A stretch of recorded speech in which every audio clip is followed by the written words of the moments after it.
Malkajgiri MP Etela Rajender హైత్నగర్లో పర్యటించి కుమ్మరికుంట చెరువును పరిశీలించారు. స్థానిక కాలనీ వాసులతో మాట్లాడి వారి సమస్యలను అడిగి తెలుసుకున్నారు. కుమ్మరికుంట చెరువుపై రోడ్డు మార్గం, డ్రైనేజు సమస్యల పరిష్కారానికి హామీ ఇచ్చారు. హైదరాబాద్ విశ్వనగరం అనిపించుకుంటున్న ప్రజలు రోజు సమస్యలతో ఇబ్బందులు పడుతున్నారని విమర్శించారు. హైదరాబాద్లో కొత్తగా ఏర్పడిన కాలనీల్లో మౌలిక సదుపాయాల కొరత స్పష్టంగా కనిపిస్తుంది అన్నారు. తాను ఎంపీగా గెలిచిన ఏడాదిలోనే ఎల్బీ నగర్లో అనేక అభివృద్ధి కార్యక్రమాలు చేపట్టినట్లుగా ఈటెల పేర్కొన్నారు.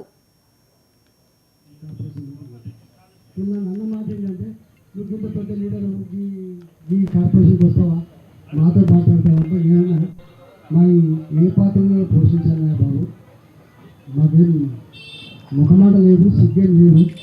ప్రజలకు పనిచేసి పెడితే ఇంకా గౌరవం తప్ప ఇప్పుడు నేను జిహెచ్ఎంసీ ఎందుకు వచ్చామని చెప్పి ఎవరు అనుకోరు. నేను వస్తాపా అని చెప్పి పోయి వీళ్ళతో పాటుగా నేను అడిగి ఒక 20-25 నిమిషాల పాటు మాట్లాడి మీరు చెప్తున్న విశ్వనగరం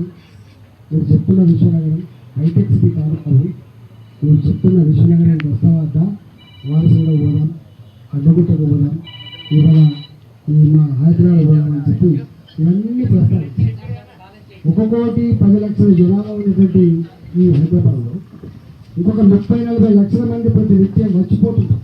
అంటే 1,500,00,000 జనాభా వచ్చిపోయేటువంటి ఈ నగరంలో మీరు ఖర్చు పెట్టిన డబ్బు ఎంత, మీరు పట్టించుకునే తీరెంత, ఏం పద్ధతి అని చెప్పి గట్టిగానే ఇచ్చేస్తే ఇంటికే కొంత 300 కోట్ల రూపాయలు ఇచ్చింది.